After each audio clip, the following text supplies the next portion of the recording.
Apa nikah batin itu? Kelompok-kelompok aneh nikah batin, yang nikah berdua saja. Bagaimana pendapat Ustaz dengan filem bid'ah yang ditayangkan dari Malaysia yang lagi viral? Ada satu filem yang dibuat oleh seorang pengarah, Erma Fatimah. Ini saya nak bagi kredit pada beliau. Kita yang tengok, kita tak rasa apa kerana kita tak buat benda tu. Tapi hakikatnya ada tak watak-watak yang seperti itu di dalam dunia realiti ni. Guru-guru yang memperalatkan anak murid untuk mengaut keuntungan. Guru-guru yang dengan macam-macam tuduhan. Zaman kita sekarang dengan teknologi, dengan film, dengan drama, tunjuk berhati-hati di dalam menampilkan image-image agama yang mesti ada keseimbangan. Banyak yang tersinggung dengan sinetron ini. Saya di WA orang, Ustaz tersinggung tak dengan sinetron ini? Saya bilang, Walid nak Dewi boleh. Minggu belakangan ini saya mendapatkan banyak sekali pertanyaan tentang sebuah film yang viral luar biasa, diproduksi di Malaysia. Iya, film bid'ah atau yang dikenal dengan Walid itu. Apa nikah batin itu? Kita tidak tahu apa nikah batin. Kalau bukan ulama yang mengajari kepada Anda, ulama yang sesungguhnya, yang punya pengalaman belajar dunia fikih. Biarpun nanti seandainya ulama itu memberikan pendapat kepada Anda, pendapat-pendapat seperti tiba-tiba, oh ini kasus tertentu, saya ikutkan kamu madhab Maliki, Hanafi, sehingga wali ini perlu dipending, nggak apa-apa karena satu hal. Tapi harus ikut ulama.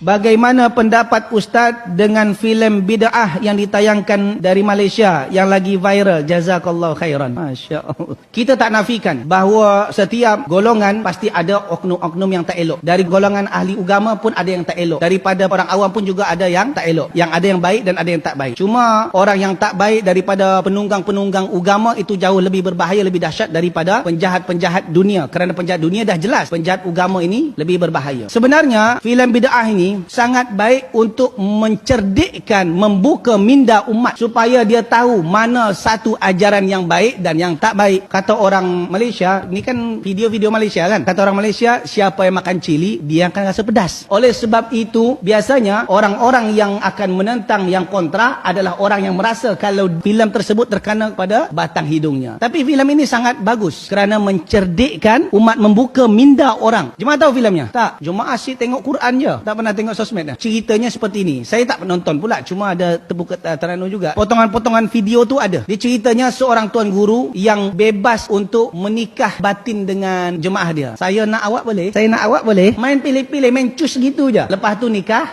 batin. Itu bukan nikah batin, itu zina. Atau saya dinikahkan Allah dengan engkau. Sejak bila? Tak ada wali suka hati dia. Atau nanti basuh kaki guru, diminum, dibasuhkan ke muka. Atau semisalnya. Ini semuanya ajaran-ajaran sesat. Allah Ta'ala alam. ada satu filem yang dibuat oleh seorang pengarah, Erma Fatimah. Ini saya nak bagi kredit pada beliau. Filem yang saya tak suruh tuan-tuan tengok, saya sendiri tak tengok. Saya hanya tengok potongan-potongan. Ramai orang marah dekat dia. Dan kita orang Melayu kata apa? Siapa makan cabai dia rasa pedas. Kita yang tengok, kita tak rasa apa kerana kita tak buat benda tu. Tapi hakikatnya ada tak watak-watak yang seperti itu di dalam dunia realiti ni?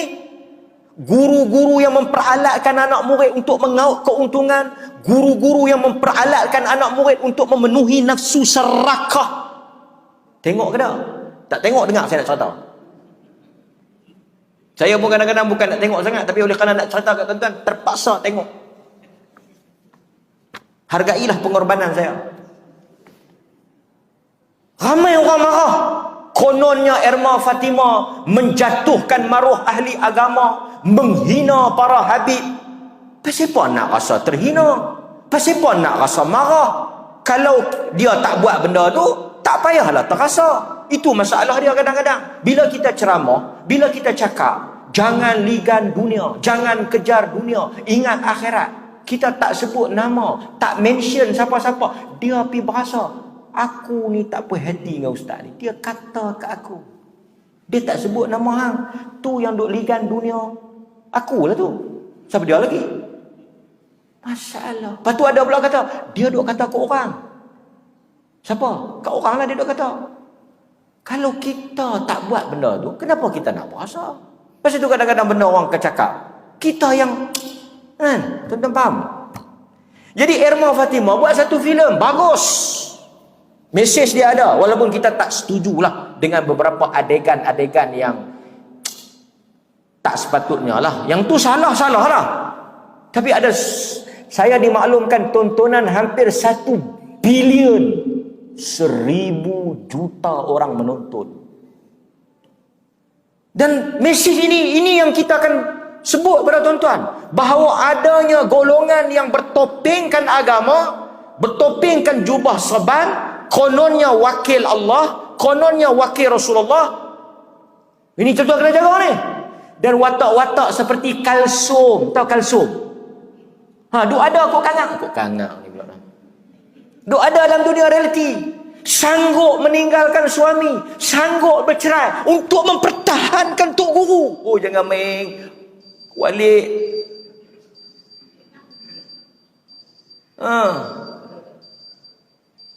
Sebab itu ini yang ditekankan di Perlis. Kita nak ajar tidak ada orang yang maksum. Perkataan guru tak sama dengan perkataan Allah dan Rasul. Ini semua Rasulullah. Itu sebab itu kita tentang golongan yang duk bermimpi kononnya Rasulullah hadir dalam majlis, kononnya bertemu dengan Rasulullah, kononnya Rasulullah hadir dalam majlis mereka. Ni walik dua abang ni, dia walik kata apa? Tuan-tuan, saya pun ada anak murid. Ada juga anak-anak murid yang segak. Saya pun boleh abang. Rasulullah telah menikahkan batin kita dua. Yang tak lawa, saya bagi kat tuan-tuan. Kalsum ambil kat tuan-tuan. Baiduri saya ambil. Semua lagu tu lah. Daripada akhirnya orang watak-watak seperti apa tu, yang pengekor-pengekor dia seorang dua tu saya tak kenal sangat tu. Bendahara yang dia sayangi. Sepatah apa tak persoal. Antara ciri-ciri anak murid itu apa? Tak mempersoal. Walik telah menerima wahyu. Walik, semua apa yang disebut dalam filem Erma Fatimah itu yang berlaku dalam realiti. Memang ada. Menyerahkan tubuh kepada guru. Kononnya apa? Kononnya untuk membersihkan diri, untuk menyuci. Memang ada. Adegan cium ayak, minum ayak kaki, cium kaki itu memang wujud. Untuk, dan tengok, jangan wali adalah wali Allah. Wali bertemu dengan Rasulullah. Angkat diri. Membesarkan diri guru. Bila membesarkan diri guru, orang mula ta'assub, orang mula ta'ajub, orang mula apa? Ikut. Dan cuba tuan-tuan tengok. Semua kena ke dia. Semua belah untung ke wali ya. Dan mana ada tok-tok guru yang rugi? Habaq ke anak murid, jangan kejar dunia, jangan kejar dunia. Tengok tu dia tok guru. 2 kali dunia lebih pada kita. Saya tak kata salah kalau dengan cara yang betul. Tapi tuan-tuan tengok, kau duit anak murid. Habaq ini untuk perjuangan agama, ini untuk akhirat. Menggunakan apa? Dia guna sentimen. Mainkan emosi orang. Ini untuk jemaah kita. Ini untuk perjuangan kita. Sesiapa yang mengikut kita akan masuk ke dalam syurga. Rasulullah hadir. Ya Rasulullah. Lepas tu Walid pun memang ada tuan-tuan. Ya Rasulullah. Rasulullah telah memberitahu kepada Walid bahawa Walid akan bernikah dengan puteri Gunung Ledang. Tak ada pula Rasulullah habaq suruh Walid nikah dengan Kalsum tu padahal. Sebab itu agama tak benarkan kita mengangkat guru-guru setanding dengan Allah dan Rasul. Ada hadis yang diriwayatkan oleh Al-Imam Tirmizi. Hadis ini patutnya menjadi pegangan bagi kita. Sebab itu kita di Perlis dan aliran sunnah, gerakan sunnah tidak pernah mengajar anak-anak murid membesarkan guru, mengagungkan tokoh, memuja tokoh, salam cium tangan, tak diajar. Salam cium kaki, ambil berkat. Siapa mengaji sunnah benda-benda ni tak ada. Siapa dia yang ustaz-ustaz sunnah suruh pergi ambil berkat dengan dia? Suruh pergi minum air liuk dia, telan kehak dia, melainkan gerakan-gerakan ni yang bertentangan dengan sunnah. Yang ni aja, telan kehak guru, minum ludah guru, minum air bekas tok guru, jalan depan tok guru kena melutut, jalan kena tunduk, cium kaki tok guru, mengagung-agungkan guru. Tak ada dalam sunnah, tak ada. Sehingga kita berani untuk tanya tok guru ni, amalan tok guru ni dalil mana, hadis mana. Kami bukan nak ikut tok guru, kami nak ikut Nabi. Biadab dengan ulama, tak hormat ulama. Daging para ulama beracun. Duk main buah tu. Siapa dia tu ulama? Wadik lah. Kena ke hang? Kena ke dia? Daging dia saja beracun, daging kita tak beracun. Maka akhirnya menjadikan masyarakat bodoh. Ikut yang kaya-kaya semua rasa berdosa, bagi duit kat tok guru. Tok guru pun tolong doa, cuci dosa. Dah jadi macam Kristian. Semayang tak payah, ibadat apa tak payah. Bagi 100,000, 200,000, tok guru pun doa lah. Lega dia. Hujung tahun pergi Mekah, balik mai cuci dosa. Duk 2 minggu pakai jubah, lepas tu menari golek balik.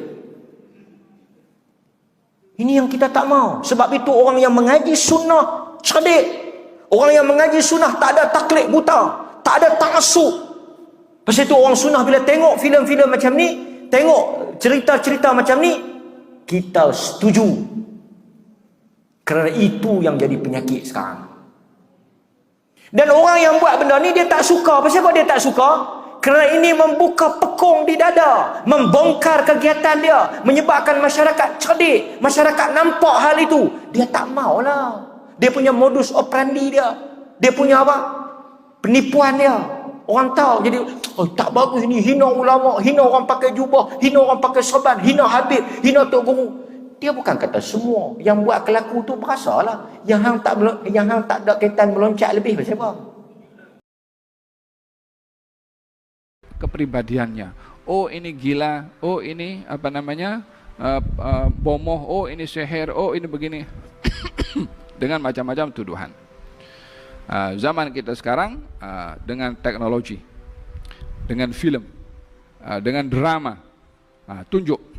Bila nak jatuhkan itu apa namanya Islam, orang pakai serban, pakai tongkat, kemudian pakai tasbih, ya kan? Merogol orang, bunuh orang, kejam pada orang, ya kan? Yang ditampilkan yang seperti itu. Apa tujuannya? Tujuannya adalah untuk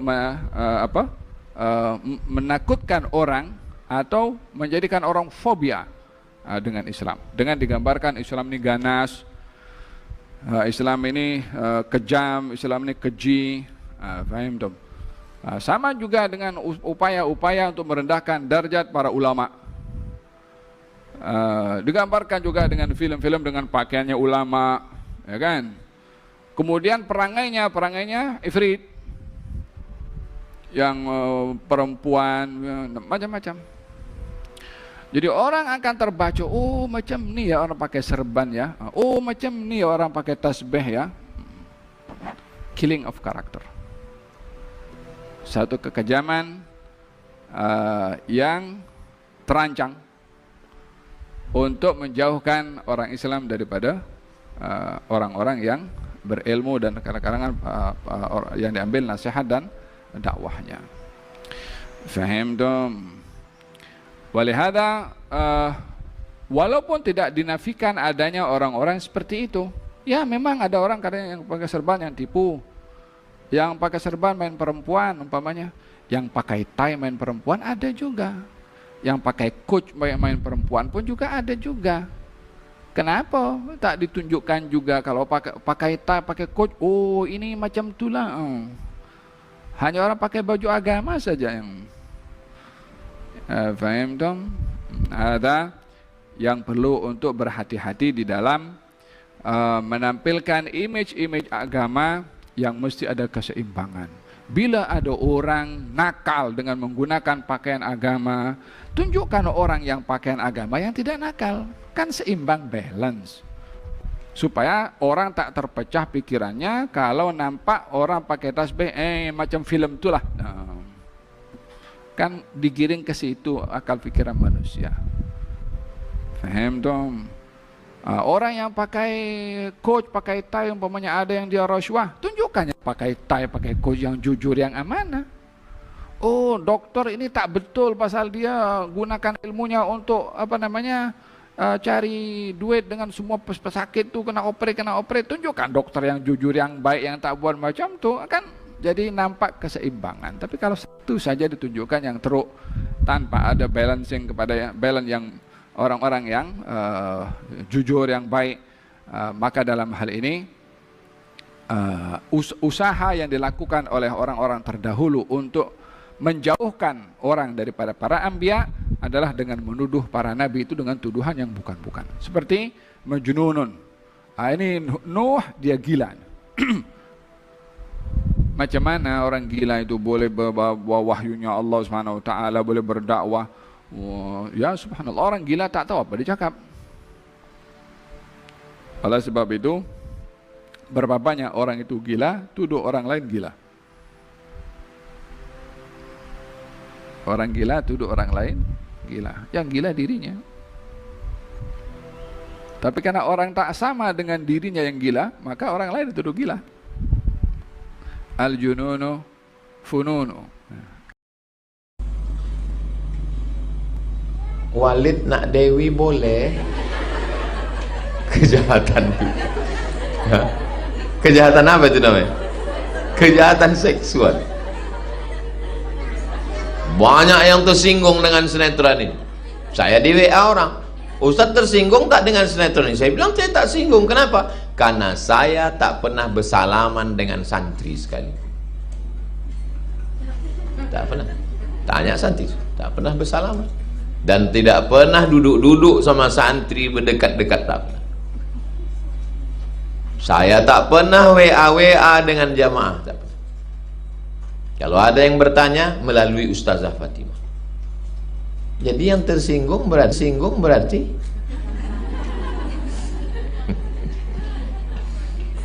kejahatan seks. Belakangan ini, khususnya seminggu belakangan ini, saya mendapatkan banyak sekali pertanyaan, baik dari netizen atau dari orang-orang di sekeliling saya tentang sebuah film yang viral luar biasa, diproduksi di Malaysia. Ya, film bid'ah atau yang dikenal dengan Walid itu, Masya Allah tabarakallah, ini viral sekali. Potongan-potongannya pun memenuhi media sosial kita, bahkan sampai status-status WhatsApp di grup-grup, bahkan stiker-stikernya pun kita dihantui dengan Walid ini, Masya Allah, luar biasa. Bahkan saya kemarin habis tabarruk menghadiri haul guru tua Al-Habib Idrus bin Salim Al-Jufri di Palu, Sulawesi Tengah. Kemudian saya rehla bersama kawan-kawan saya ke Donggala. Itu di Donggala pun ada yang tahu tentang Walid itu. Bayangkan dalam beberapa minggu saja sudah sampai ke Sulawesi Tengah, ke salah satu kabupaten di Sulawesi Tengah, luar biasa. Maka saya perlu memberikan beberapa hal terkait film ini. Tentunya saya harus fair. Al-hukmu ala syai'in far'un an tasawwurihi. Saya nggak bisa menilai sesuatu kecuali setelah saya sudah betul-betul menyaksikan dan melihat. Karena kalau nggak tahu bagaimana mau nilai. Maka untuk itu, karena banyaknya pertanyaan, akhirnya saya pun melihat film tersebut. Dari apa yang saya lihat, saya melihat yang pertama, produser film ini, saya kalau tidak salah namanya KMA atau siapa ya, Masya Allah tabarakallah, saya husnudzan beliau punya niat baik. Saya husnudzan beliau punya niat baik untuk mengungkap orang-orang yang menyimpang, mengatasnamakan agama, mengatasnamakan tasawuf, mengatasnamakan hakikat, mengatasnamakan ma'rifat. Jadi penyimpangan-penyimpangan, kebejatan, semua dilakukan dengan mengeksploitasi agama dan lain sebagainya. Itu disingkap di film ini dan dipertontonkan kepada publik. Saya kira itu sangat penting karena memang pada faktanya betul ulama sekalipun, mursyid sekalipun, ahli tasawuf sekalipun, tidak lepas dari oknum-oknum yang memang rusak, bejat, menggunakan agama, menggunakan tasawuf, menggunakan tariqah untuk memuaskan syahwatnya, memuaskan kepentingan duniawinya, kepentingan pribadinya. Itu tidak lepas, kita tidak pungkiri itu. Bahkan fenomena ini telah diungkapkan oleh Sayyidina Imam Hujjatul Islam Abi Hamid Muhammad bin Muhammad Al-Ghazali, kama dallani ala dhalik Syekhi Al-Ustadz Kiai Al-Hajj Asif Jilani hafizahullah ta'ala. Al-Imam Al-Ghazali dalam kitabnya Ihya Ulumuddin, ya, di dalam Rub'ul Muhlikat jilid 3 ketika membahas tentang riya, di sini ada yang menarik beliau sampaikan. Al-Imam Al-Ghazali ketika membahas tentang riya, bahas rukun riya secara spesifik. Di antara rukun riya itu bisa disebut riya kalau memang ada yang pamer kepadanya untuknya. Tujuannya dia riya itu untuk apa? Untuk harta, untuk jabatan, untuk syahwat dan lain sebagainya. Nah, itu ada tingkatan. Kata Imam Ghazali ada 3 tingkatan. Tingkatan yang pertama, an yakuna maqsaduhu tamakkunu min ma'siyatillah kalladhi yura'i bi'ibadatihi wa yudhiru at-taqwa wal wara'a bi kathratin nawafil wal imtina' an akli syubhat wa gharaduhu an yu'rafa bil amanah fayuwalla al-qada' aw al-awqaf aw al-wasaya aw mal al-aitam fayakhudha aw yusallam ilayhi tafriqatu az-zakawat aw sadaqat ila akhiri ma qal.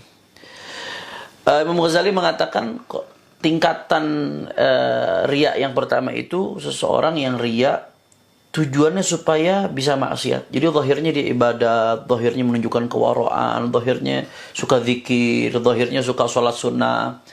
Tapi dia lakukan itu semua supaya dia dapat akses untuk berbuat maksiat. Bahkan menariknya Imam Ghazali ngasih contoh secara spesifik. Ini contohnya luar biasa. Waqad yudhiru ba'dhum ziyyat tasawufi. Kata Imam Ghazali, sebagian daripada mereka nih, orang-orang ini menunjukkan pakaian tasawuf. Dia pakai imamah, dia pakai jubbah, dia pakai gamis, dia bawa tasbih. Wahai atal khusyu, penampilan seolah-olah khusyu kalau zikir. Wa kalamal hikmah ala sabilil wa'dhi wa tadhkir, selalu mengucapkan kata-kata hikmah untuk menasihati orang, mengingatkan orang lain. La ilaha illallah wa inna maqasduhu, tapi tujuan dari itu semua tahabbubu ila imra'atin aw ghulamin li ajil fujur. Tujuan dari itu semua ya mencari simpatik dari perempuan kah, wanita, atau laki-laki yang amrat, ya, laki-laki yang nggak ada kumis, nggak ada jenggot, yang menyerupai wanita. Liajil fujur, supaya bisa melakukan kebejatan, melampiaskan syahwat seksnya, mohon maaf, dengan perempuan tadi. Sehingga kalau pakai penampilan imamah, pakaian-pakaian Islam, itu perempuan lebih mudah untuk dibujuk, dirayu, lebih mudah terpesona. La ilaha illallah. Ini persis sekali dalam karakter di film Walid itu. Persis sekali yang Imam Ghazali gambarkan. Apa kata Imam Ghazali? Wa haula abghadul mura'in ilallah.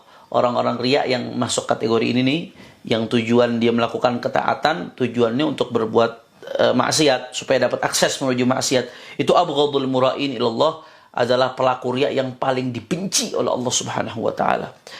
Kenapa alasannya? Li'annahum ja'alu ta'ata rabbihim sullaman ila ma'siyatihi, karena mereka menjadikan ketaatan kepada Allah Subhanahu wa taala sebagai sulaman, sebagai tangga ila ma'siyatihi, untuk bisa menuju kepada maksiat. Wattakhaduha alatan wa matjaran wa bidha'atan lahum fi fisqihim. Dan itu zahirnya kesolehan, zahirnya kekhusyuan, zahirnya tasawuf, pakaian-pakaian agama dijadikan alat, dijadikan modal untuk melakukan kebejatan, kedurjanaan, kefasikan dan lain sebagainya. La ilaha illallah. Ini persis sekali dengan karakter Walid di film itu tuh. Jadi yang model seperti itu sudah digambarkan oleh Imam Al-Ghazali radhiyallahu anhu wa ardhah. 900-an tahun yang lalu Imam Ghazali sudah menggambarkan ini persis seperti yang ada di karakter Walid. Jadi kita nggak menafikan ada. Kita nggak menafikan ada itu orang-orang yang tokoh agama tapi bersembunyi dengan kebejatan di balik jubah agamanya. Itu ada. Dan itulah yang disebut dengan ulama usu. Itulah yang disebut dengan ulama usu. Itu hanya salah satu jenis daripada jenis-jenis ulama usu. Tapi banyak masih jenis-jenis lain ulama usu yang menggunakan agama untuk kepentingan duniawinya, kepentingan politiknya, kepentingan jabatannya, kepentingan popularitasnya, untuk mendapatkan privilege, dapat fasilitas yang wah di dunia dan lain sebagainya. Ada ulama usu yang menghalalkan haram, mengharamkan halal. Ada ulama usu. Jadi ada memang yang seperti itu, memang faktanya ada. Kita nggak menafikan. Dan saya husnudzan produser film ini memang tujuannya untuk itu. Tapi perlu jadi catatan juga, ini yang perlu jadi catatan. Niat yang baik juga harus dilakukan dengan cara yang ditimbang matang-matang. Saya melihat saat ini film ini dimanfaatkan oleh sebagian orang yang anti tasawuf atau kalangan-kalangan yang memang jauh dari pesantren, jauh dari ulama, dimanfaatkan untuk menyerang tasawuf secara keseluruhan, atau menyerang pesantren, atau menyerang ulama. Hati-hati, itu terjadi. Sekali lagi kita katakan, ya faktanya memang ada, dan kita mengecam ulama-ulama yang bejat seperti itu adalah ulama usu, yang memang betul-betul tidak sesuai dengan firman Allah Ta'ala, innama yakhshallah min ibadil ulama. Harusnya ulama semakin tahu ilmu, semakin takut kepada Allah Subhanahu wa Ta'ala. Mudah-mudahan Allah berikan kita rasa takut kepada Allah Subhanahu wa Ta'ala. Tapi kita nggak menafikan fakta. Ini film oleh sekelompok orang dijadikan alat untuk menghantam tasawuf, menghantam ulama, menghantam thariqah, bahkan menghantam pondok pesantren. Dan itu ada. Ini diantara catatan yang ingin saya sampaikan. Saya kira fakta-fakta itu disampaikan oleh saudara saya, akhina fillah, Lora Khalili Ismail, di Instagramnya. Beliau menyampaikan komentar-komentar yang arahnya ke sana. Konten-konten di medsos yang juga arahnya ke sana. Nah, ini yang harus diwaspadai. Maka catatan saya yang pertama, niat baik dari produser film ini harus dilengkapi dengan keterangan. Bagaimana sih tasawuf yang sebetulnya? Bagaimana itu mursyid yang sebetulnya? Karena mursyid itu betul-betul dibutuhkan. Jangan sampai setiap disebut mursyid yang ada di pikiran orang ya walid itu. Jangan sampai setiap melihat imamah, apalagi imamahnya identik dengan imamah madrasah tertentu yang dipakai oleh walid itu, orang akhirnya setiap melihat imamah seperti itu yang ada di pikirannya ya walid itu. Setiap lihat pesantren yang ada di pikirannya walid itu. Hati-hati, ini perlu diwaspadai. Maka niat baik itu harus disempurnakan, saya kira, untuk menutup celah ini. Jangan kita memposisikan diri kita di dalam celah yang bisa membuat niat baik ini jadi tercoreng. Karena Rasulullah SAW itu menganjurkan kita untuk tidak memposisikan diri kita untuk berdiri di tempat yang di situ menjadi celah orang untuk suudzon. Saya jujur, saya awalnya sempat mungkin suudzon dan astaghfirullahaladzim. Saya mohon ampun atas Allah, kepada Allah Subhanahu wa taala, dan mohon maaf kepada produsen film ini. Mungkin saya suudzon, saya pikir pembuat film ini orang yang hobi bid'ah-bid'ahkan, mengkafir-kafirkan umat Islam, ulama tasawuf, para mursyid dan lain sebagainya. Tapi ternyata produser film ini adalah orang yang dekat dengan habaib, dekat dengan kiai, dekat dengan ulama, bahkan pernah menjadi panitia yang menyelenggarakan acara diskusi Al-Habib Umar bin Muhammad bin Salim Al-Hafidh hafizahullah wa nafa'ana bihi fid darain di Malaysia dengan para artis. Dan bahkan ada klarifikasi langsung dari produser film itu bahwasanya dia sama sekali tidak bermaksud untuk menyerang ulama-ulama yang istiqamah seperti Habib Umar dan lain sebagainya. Maka niat baik ini saya kira harus disempurnakan. Saran saya mungkin bisa ada press release resmi untuk meluruskan maksud daripada arah film ini agar tidak diselewengkan oleh orang-orang yang tidak bertanggung jawab untuk menghantam tasawuf, menghantam mursyid, menghantam simbol-simbol keagamaan. Bisa dalam bentuk press release, bisa juga dalam bentuk, bisa satu episode lagi.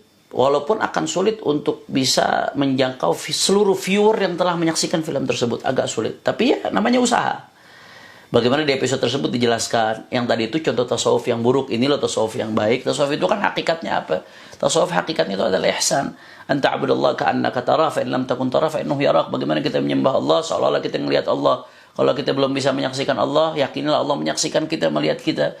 Yang nanti pada akhirnya adalah at-tahalli bi kulli wasfin hamid, wa at-takhalli an kulli wasfin damim.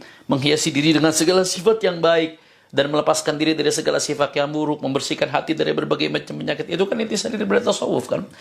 Nah, jangan sampai tasawuf yang begitu mulia, begitu bagus ini sebutlah tasawuf atau ilmu akhlak atau ilmu suluk atau apalah sebut.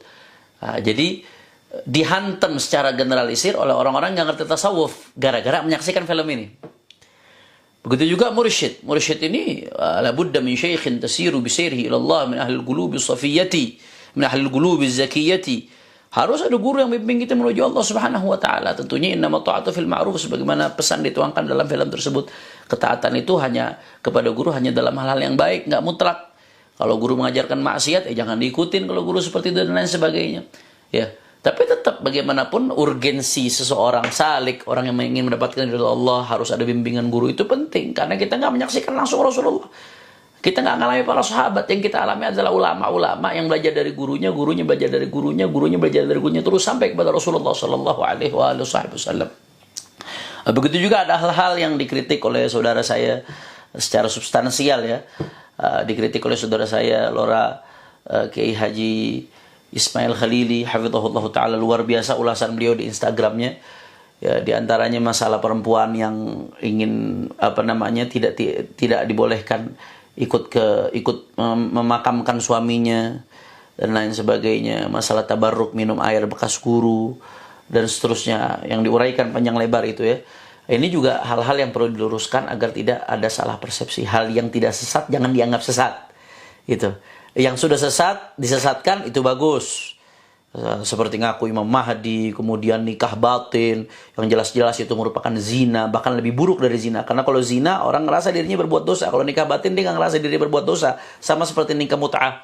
Ada akhas minaz zina, bahkan bisa lebih buruk daripada zina. Ya, itu sudah bagus. Yang sesat, dianggap sesat. Dan seterusnya. Banyak sekali di situ. Saya nggak perlu sebutkan satu persatu. Tapi hal-hal yang ternyata terungkap di kemudian hari, ada dalilnya, itu dianggap sah menurut ulama, bukan sesat dan lain sebagainya, mohon diluruskan sebagaimana catatan yang luar biasa disampaikan oleh akhina fillah Kiai Haji Ismail Khalili hafizahullah taala wa nafa'ana bihi fid dharain. Kemudian juga jihad, di antaranya tentang jihad, itu namanya jihadul ummah. Akhirnya orang kalau dengar kata-kata jihad, yang terbayang Walid itu, para mujahid-mujahid yang tulus. Akhirnya di mata masyarakat yang awam, yang abangan, akhirnya yang dibayangkan Walid itu. Begitu juga pesantren, begitu juga ada beberapa hal yang berkaitan dengan syariat Islam, padahal itu nggak syar'i. Akhirnya yang dibayangkan yang dilakukan oleh si Walid itu. Jadi ini hal-hal yang harus diluruskan.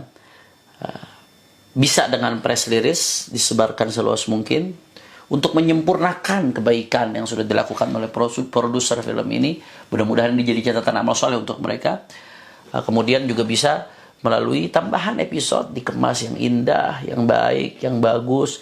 Bisa minta bantuan para ulama untuk menggambarkan yang tadi itu adalah contoh tasawuf yang buruk. Ini loh tasawuf yang baik. Ini loh mursyid yang benar, seperti ini gambarannya. Dan menjelaskan arahnya film ini bukan untuk menyerang para habaib, para ulama yang istiqamah, yang lurus ya. Bukan oknum-oknum, tapi justru untuk memberikan warning kepada umat bahayanya oknum-oknum ulama-ulama yang bejat, orang-orang yang mengataskan agama kemudian digunakan untuk kebejatan. Juga tidak lupa saran masukan saya untuk menyempurnakan kebaikan. Ya, untuk menyempurnakan kebaikan ada beberapa adegan yang di situ ditampakkan aurat. Kalau bisa semua adegan pakai jilbab, kenapa harus ada yang menampakkan aurat? Ini untuk menyempurnakan kebaikan dari para produser dan timnya. Jadi itu kalau bisa ke depannya bisa jadi catatan. Ini pesan cinta dari kami. Lalu berikutnya juga yang gak kalah pentingnya, ini film jadi peringatan untuk umat agar tidak sembarangan milih guru yang jelas. Inna hadzal ilma dinun fanduru amman ta'khuduna dinakum. Ini ilmu adalah agama, maka lihatlah dari siapa kamu mengambil agama. Laulal isnad laqala man syaa. Tanpa adanya sanad siapapun akan bebas berbicara apapun. Jadi bahkan ulama-ulama tasawuf memberi peringatan. Sayyidina Imam Sultanul Auliya Syekh Abdul Qadir Al-Jilani itu pernah mengatakan, kata beliau, tir ilal haq bijanahil kitabus sunnah. Kalau kamu mau terbang menuju ridhonya Allah, maka gunakanlah sayap Al-Quran dan Sunnah. Jadi harus apa yang Allah perintahkan di Al-Quran, jalankan. Apa yang Allah larang, tinggalkan. Apa yang Nabi perintahkan, jalankan. Apa yang Nabi larang, tinggalkan. Sunnah Nabi dipegang teguh. Itulah caranya kita untuk terbang menuju ridhonya Allah Subhanahu wa taala. Untuk sampai, itu kan bahasa kiasan saja, bahasa majaz. Kalau kita mau sampai kepada ridho Allah, maka jadikanlah Al-Quran dan Sunnah sebagai sayap kita. Tentunya Al-Quran dan Sunnah di sini dengan pemahaman yang dilakukan, yang dipahami oleh para ulama yang betul-betul punya alat, punya bekal untuk bisa menggali langsung dari Al-Quran dan Sunnah. Bukan kita-kita yang lemah ini, yang nggak ngerti bahasa Arab, yang nggak ngerti metodologi bagaimana cara menggali hukum dari Al-Quran dan Sunnah. Ya, ini juga hal penting untuk diperhatikan. Kemudian Sultanul Awliya Syekh Abdul Qadir Jailani mengatakan, فَكُلُّ حَقِيقَةٍ لَمْ تَشْهَدْ لَهَا الشَّرِيعَةِ فَهِيَ زَنْدَقَةٌ. Setiap hakikah yang tidak punya dasar dalam syariat, seperti banyak hal yang dilakukan oleh Walid itu. Ada hal-hal yang diklaim sebagai hakikat, udah usul kepada Allah Subhanahu wa taala dan seterusnya. Setiap hakikat yang tidak punya dasar dalam syariat atau bertentangan dengan syariat, apalagi bertentangan dengan syariat, fahiya zandaqah, itu merupakan bentuk kezindikan. Jadi orang seperti Walid itu kalau ada di dunia nyata itu zindiq.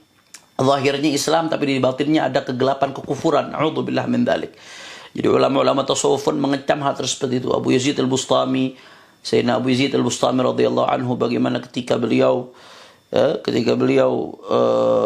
dengar ada seorang wali, seorang saleh di satu tempat, kemudian beliau mau datangkan wali tersebut. Begitu dekat dari orang yang dibilang wali tadi, orang saleh tadi, ternyata dia kiblat ke arah meludah ke arah kiblat. Begitu meludah ke arah kiblat, apa yang dilakukan? Balik orang itu. Kata Abu Yazid Bustami, orang yang nggak menjaga sunnah, nggak menjaga adab, bagaimana dia bisa menjaga sirnya Allah Subhanahu wa taala? Au ma fi hadzal ma'na. Ya, sebagian ulama tasawuf lagi mengatakan, kalau kau lihat orang terbang di udara, jalan di atas air, maka jangan buru-buru percaya sampai kau betul-betul timbang apa yang dia lakukan itu betul-betul sesuai dengan Al-Quran dan Sunnah atau tidak. Nah, jadi ulama tasawuf sendiri sudah wanti-wanti, hati-hati dengan sekelompok orang yang ngaku tasawuf, ngaku hakikat, ngaku ma'rifat, tapi mengabaikan daripada syariat. Karena tidak ada orang sampai kepada hakikat kecuali melalui syariat. Syariat adalah pintu untuk sampai kepada hakikat, untuk sampai kepada ridhonya Allah Subhanahu wa taala. Kemudian juga terakhir sebagai penutup yang tidak kalah pentingnya, ini juga pesan penting untuk para ulama agar lebih berhati-hati, antum qudwah. Jangan sampai agama menjadi tercoreng gara-gara ulahnya orang-orang yang identik dengan agama. Ulama kah, ustadz kah, habib kah, gus kah, kiai kah, siapapun dia. Ya. Al-Islam mahjubun bil muslimin. Islam itu indah, tapi kadang-kadang kelakuan orang Islam yang membuat wajah Islam jadi tercoreng. Tasawuf itu indah. Para ulama-ulama yang jadi mursyid itu dulu para aulia Allah, kekasihnya Allah yang istiqamah menjaga daripada ajarannya Allah Subhanahu wa taala, menjaga Al-Qur'an, menjaga sunnah, mengamalkan apa yang diwarisi dari Rasulullah dan sahabat-sahabatnya. Tapi kadang-kadang justru wajah tasawuf itu tercoreng oleh orang-orang yang mengklaim dirinya sebagai pelaku tasawuf. Nah, makanya jadi peringatan untuk para ulama atau siapapun yang berbaju agama, kiai kah, habib kah, gus kah, dan lain sebagainya, perbuatan kita yang buruk akan bisa mencoreng daripada wajah Islam, wajah tasawuf dan lain sebagainya. Maka jaga baik-baik, besar sekali dosanya nanti di hadapan Allah Subhanahu wa taala. Mudah-mudahan kita dijaga oleh Allah Subhanahu wa taala. Siapapun dari kita pasti punya dosa. Kita ini hamba-hamba Allah yang Allah manjakan dengan satrullah, dengan satr. Allah tutup dosa-dosa kita. Kalau nggak Allah tutup dosa-dosa kita, udah hancur kita semua. Mungkin manusia pun jijik melihat kita. Akan tetapi, mari kita jaga sebisa mungkin. Jangan sampai perlakuan kita yang buruk membuat citra buruk juga terhadap Islam dan tasawuf dan lain sebagainya. Mudah-mudahan insya Allah sedikit komentar saya ini bermanfaat. Dan mudah-mudahan ke depan ada film-film yang bisa mengedukasi umat yang lebih baik lagi, yang lebih luar biasa lagi, yang betul-betul insya Allah bisa memberikan kepada umat pemahaman Islam yang ahlus sunnati wal jamaah, yang menjadi rahmat bagi semesta alam, yang bisa membawa kepada kebahagiaan dari dunia sampai akhirat. Amin, amin ya rabbal alamin. Maka itu pesan saya khususnya kepada produser film ini dan kepada semua yang terlibat di film ini, sempurnakan niat ini, niat baik ini. Maka jangan sampai tanpa kita sadari akhirnya dimanfaatkan untuk killing karakter, untuk membunuh karakter para ulama. Maka catatan-catatan yang tadi saya berikan harap agar diperhatikan. Apakah nikah batin itu halal atau haram? Mohon penjelasannya agar saya tidak terus dihantui rasa bersalah. Terima kasih. Wassalamualaikum warahmatullahi wabarakatuh. Waalaikumsalam warahmatullahi wabarakatuh. Apa nikah batin itu? Kita tidak tahu apa nikah batin. Nikah batin ketemunya beneran, itu kan nggak bener sampai hamil itu ya. Apa nikah batin? Mohon maaf, ini ada istilah-istilah baru begini. Nikah ada nikah sir, istilah nikah sirri itu adalah nikah yang tidak, atau bawah tangan nikah yang tidak dibawa ke mahkamah, itu nikah sirri. Kalau nikah batin, kami belum tahu apa itu nikah batin. Ini jangan-jangan ini ada kelompok-kelompok aneh nikah batin yang nikah berdua saja, mobil itu nikah, nggak sah. Terserah namanya nikah batin kayak nikah apa saja, yang penting jika memenuhi syarat maka nikahnya adalah sah. Mempelai perempuan dengan mempelai laki-laki adalah bukan mahram atau orang yang boleh saling menikah, jelas. Kemudian ada wali, kemudian ada 2 saksi, kemudian ada akad nikah, selesai. Terserah diberi nama batin kayak atau apa saja, nggak penting itu. Saya tidak tahu masalah itu. Nah, ini perlu dijelaskan tentang nikah batin. Terus nasihat untuk semuanya, jangan kamu percaya dengan istilah cara-cara nikah kalau bukan ulama yang mengajari kepada Anda, ulama yang sesungguhnya, yang punya pengalaman belajar dunia fikih. Biarpun nanti seandainya ulama itu memberikan pendapat kepada Anda, pendapat-pendapat seperti tiba-tiba, oh ini kasus tertentu saya ikutkan kamu madhab Maliki, Hanafi, sehingga wali ini perlu dipending, nggak apa-apa karena satu hal. Tapi harus ikut ulama yang terbukti dia punya pengalaman melanglang dalam dunia fikih, yang mengerti tentang hukum. Jangan orang tiba-tiba Anda kenal kemarin langsung pakai nikah apa tadi? Nikah batin, hamil, ini nikah batin. Saya tidak paham masalah itu. Hanya terserah itu apa yang terjadi. Yang jelas jika memenuhi syarat-syarat pernikahannya, syarat rukun pernikahan adalah sah, biarpun belum dicatat di mahkamah. Hanya kami ingatkan pada semuanya, jangan gampang terpesona dengan omongan sebagian orang yang mengaku dirinya ustadz tapi tidak dengan fikih yang benar. Ada nikah batin, nikah ini dan sebagainya. Sangat sederhana kalau orang memahami dunia fikih, sangat sederhana nikah. Kalau ternyata kalau seandainya walinya misalnya, wali bisa saja dengan cara dibawa ke hakim, namanya wali hakim, atau nanti dengan cara tahkim, tapi harus ada 2 saksi. Ada solusinya, tapi ulama mengatakan, tapi istilah nikah batin kami tidak mau, belum mengerti. Kalau memang memenuhi syarat ya sudah dianggap sah. Saya tidak tahu itu. Kalau tidak ya tidak dianggap sah. Anaknya bukan anaknya. Kalau tidak sah, nggak pakai saksi, cuman berdua langsung, aku nikahkan diriku kepadamu bang. Ya, aku terima pernikahanmu, ini nikah batin maksudnya cuman kita yang tahu. Ya zina itu enak aja, nikah batin nggak ada orang. Kalau itu maksudnya nggak dibenarkan. Dan ketahuilah, untuk mencari halal itu mudah, jangan melakukan yang haram. Nikah itu mudah, halal itu gampang. Jangan mencoba mencicipi yang haram. Haram adalah membawa murka Allah Subhanahu wa ta'ala. Hati-hati. Jadi kalau memang pernikahannya tidak memenuhi syarat rukunnya, maka dianggap tidak sah. Dan karena tidak sah, anak itu tidak ada hubungannya dengan ayahnya tadi atau suaminya, suami batinnya tadi nggak ada hubungannya. Tapi kalau pernikahannya sah, adapun masalah surat itu belum diurusi, tetap saja sambung nasab kepada orang yang menikahi dan menghamilinya. Itu saja, hanya yang lebih penting untuk kami ingatkan, hati-hati dalam urusan pernikahan, jangan gampang terpesona dengan omongan orang-orang yang pakai istilah-istilah aneh-aneh. Bahkan kadang-kadang ada ada perkumpulan orang yang pakai baju yang bagus-bagus menutup aurat, tapi tukar-tukar istri, alasannya apa itu? Di mana itu? Saya dengar berita itu betul atau tidak? Ini kok gampang terpesona dengan model-model begitu ini? Haram, nggak boleh. Zina. Maka hati-hati. Maka urusan pernikahan, pastikan kalau Anda menikah yang mendesak sekali, mendadak sekali, problem kayak apapun, jangan lupa bertanya kepada ahli ilmu, orang yang mengerti masalah fikihnya untuk menghalalkan pernikahan tersebut. Allah